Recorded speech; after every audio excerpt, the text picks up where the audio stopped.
En este bloque vamos a hablar sobre la inspiración. Chicos, ¿a ustedes qué los inspira? ¿Tienen creatividad? Bueno, ¿todo el mundo es creativo? Sí, creo que todos tenemos ese don, esa posibilidad.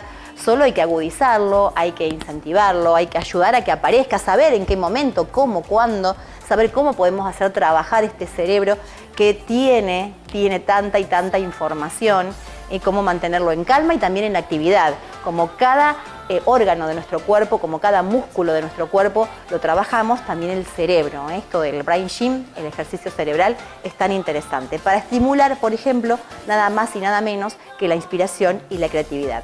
De esto nos habla el doctor Néstor Braidoc, especialista mundial en neurociencias.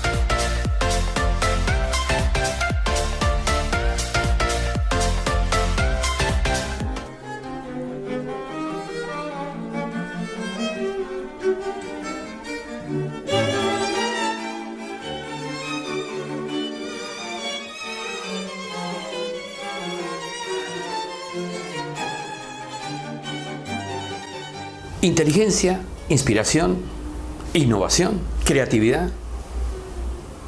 ¿De qué hablamos cuando estos términos conjugan una forma de ser, una necesidad de entrenarnos, un desarrollo de capacidades?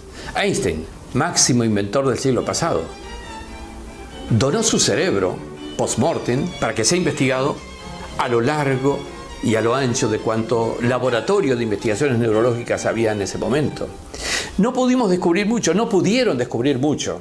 En la década del 90 aparece lo que se denomina la irrupción de las tecnologías en el estudio del cerebro, la posibilidad de estudiar un cerebro en movimiento, la posibilidad de estudiar un cerebro en su funcionamiento, que primero repercutió fuertemente en investigaciones con descubrimientos en el área médica, prevención y cura de enfermedades, pero inmediatamente empezó a repercutir en cuanta disciplina se atrevió a utilizar esos conocimientos para generar más y más capacidad en el ser humano, en el entrenamiento del cerebro del ser humano.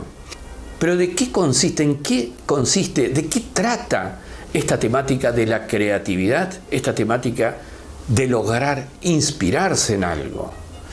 En primera instancia hay que decir que el cerebro tiene diferentes capacidades de crear dependiendo de la cantidad de infraestructura que le has aportado para que pueda crear. Por eso es que lo primero que se hace para generar un cerebro creativo que pueda inspirarse inventando, descubriendo, innovando, cualquiera sea el campo de aplicación, es aportarle mayor capacidad de percibir. Cuanto más elementos percibe, cuanto más cantidad de estimulaciones se incorpora en su cerebro, mayor cantidad de entramado neuronal va a generar en sí mismo. Esto significa mayor infraestructura para crear a futuro. Esto significa un proceso en el cual vamos juntando estimulaciones, axones, dendritas, entramados neuronales, que en el momento que orientemos nuestros esfuerzos en crear algo, va a tener una facilitación tremenda a la hora de unir más fácilmente una conexión con la otra. Fíjense, ejemplo de Einstein. Se pasó días, semanas, meses, años estudiando en laboratorio, incorporando información, otra información relacionada con su tema, sí, pero también otras. ¿Saben que Einstein era músico? ¿Saben que tocaba el violín? ¿Que luego pasó al piano? ¿Que volvió al violín? Entonces, incorporación de información del tema en el que trabajas y no olvides de los otros temas también. ¿Y qué le pasa a Einstein? Él mismo en su autobiografía dice: soñé que cabalgaba en un rayo de luz y eso le precipitó, ¿qué cosa? Una conexión neuronal en sueños. Tuvo que recurrir luego a otros conocimientos matemáticos para poder explicar racionalmente a sus colegas lo que había descubierto en un proceso no deductivo, no racional, no lógico. Y ese es el proceso del invento. La mayoría de los inventos de la humanidad se produjeron en ese estado, en el que la abstracción te releva del condicionamiento consciente. Y esto tiene una explicación. Cuando uno está en un estado totalmente consciente, racional, con lógica aplicada, está condicionando el pensamiento dentro de los parámetros que creemos que son los parámetros adecuados para trabajar.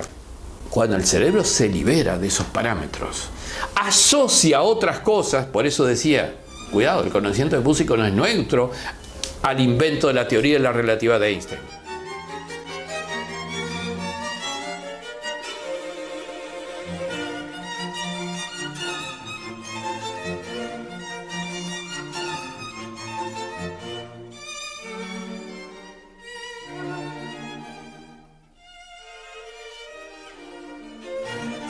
Existe un desafío inmenso en provocar desde la abstracción no consciente el proceso de generación de nuevas generaciones de inventos, de descubrimientos, de creatividades. ¿Y cuál es esto de la inspiración? ¿De qué se trata esto? Yo diría que a la inspiración hay que ayudarle con un mucho de transpiración. ¿Cuál es la metodología que genera en una persona más creatividad? Simplemente es esta: estimulaciones previas que alleguen, que junten información en mayor cantidad. Una experiencia no debe ser una conexión neuronal, debe ser varias conexiones derivadas de una percepción variada. Por eso el entrenamiento de la percepción es importante. Y luego entrar en un estado relajado. Muchos directivos que toman decisiones rápidas, importantes, son decisiones intuitivas. ¿Y qué es la intuición? En definitiva, la intuición es una anticipación. ¿O es algo que el cerebro construye entonces, porque con toda la información que tiene y de la cual no es consciente, con toda esa información va llegando a una conclusión? Va llegando a una hipótesis. En definitiva, la intuición es una hipótesis del cerebro. Pero muchas veces esto nos ocurre sin que nos demos cuenta, sin que reconozcamos tal vez que ha sido así. Porque todo lo que nos obliga a la formación que tenemos es que todo tiene que tener su respaldo lógico, racional. Si no, no existe. Y sin embargo no es así. No todo lo que tiene respaldo lógico, racional, es lo que nos lleva a una conclusión veraz. Por cierto, los desafíos que estamos teniendo hoy día en lo que se proyecta como el futuro próximo es trabajar más fundamentalmente sobre la intuición. ¿Por qué? Porque no tenemos tiempo para deducir en base a una lógica la conclusión o decisión. Tenemos que decidir ya. El secreto es estar preparados para decidir instantáneamente aquello a lo que no te has preparado para decidir. Ese es el secreto.